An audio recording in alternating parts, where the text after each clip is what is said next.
سوره نازیات یعنی فرشتگان گیرنده جان در مکه نازل شده است و از 46 آیت عبارت است.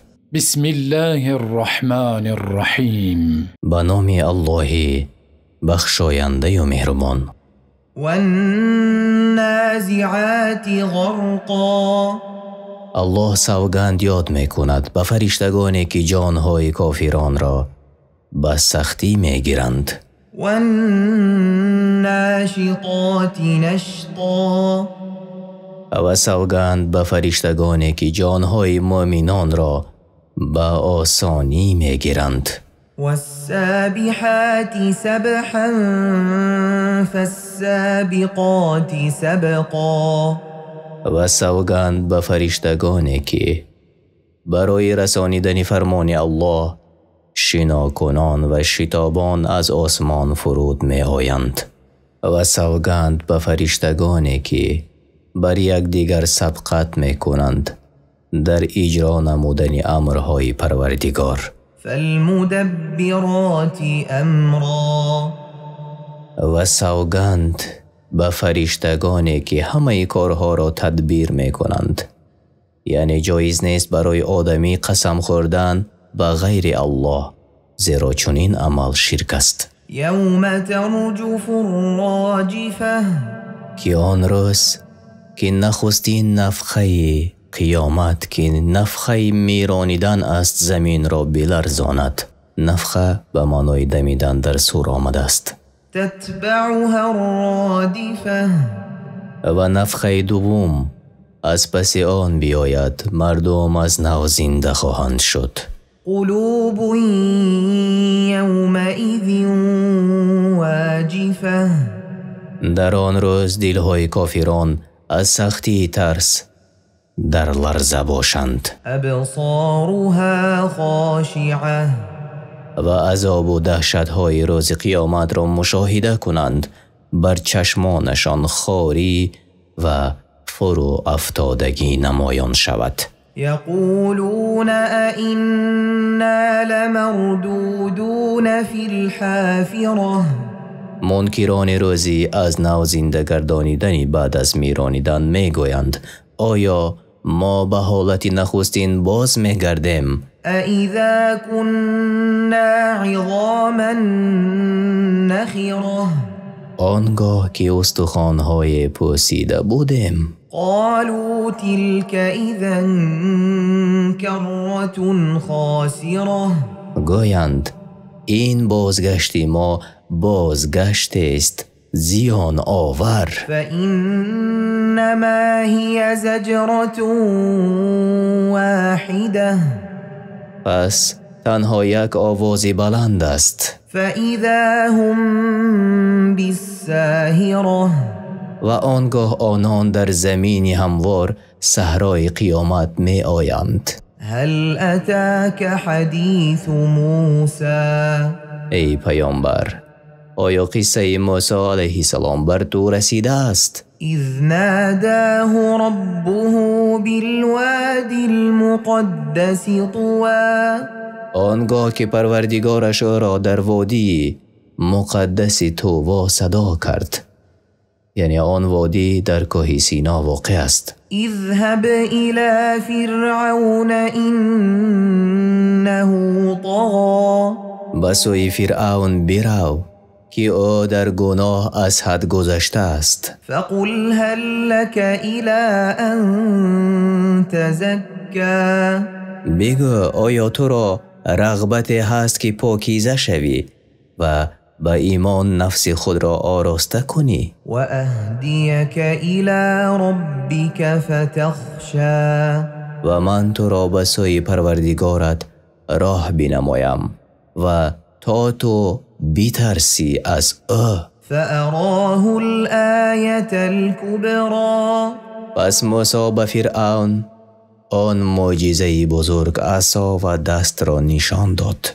فكذب وعصى ثم أدبر يسعى. و فرعون پیامبر الله موسی علیه السلام را دروغ برآورد و نافرمانی کرد، سپس پشت گرداند از ایمان و بر ضد موسی سعی و تلاش می کرد. فحشر فنادى پس همه اهل مملکتش را جمع کرد و ندا داد. فقال انا ربكم الاعلى و گفت من پروردگار بزرگ شما هستم. فأخذه الله نكال الآخرة والأولى پس پروردگارش او را به عذاب آخرت و دنیا گرفتار کرد. إن في ذلك لعبرة لمن يخشى بیگمان در این کردار فرعون و آن عذابی که بر وی نازل شد پندی بزرگ است برای کسی که از الله می ترسد. أأنتم أشد خلقا أم السماء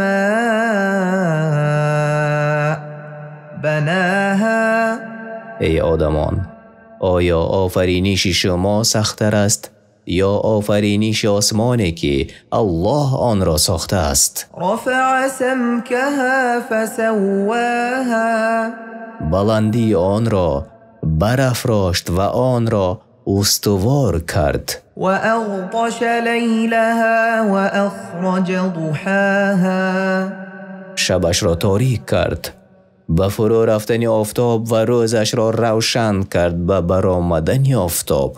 والأرض بعد ذلك دحاها و بعد از خلق آسمان زمین را پهن کرد. أخرج منها ماءها ومرعاها و از آن آب بیرون آورد و چراگاه ها پدید آورد. والجبال أرساها متاعا لكم ولأنعامكم و کوه ها را استوار ساخت برای فایده شما و چارپایانتان.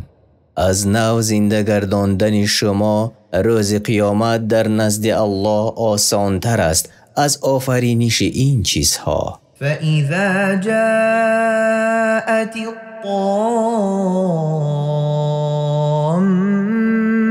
الكبرى چون این حادثه بزرگی قیامت در رسد، يوم يتذكر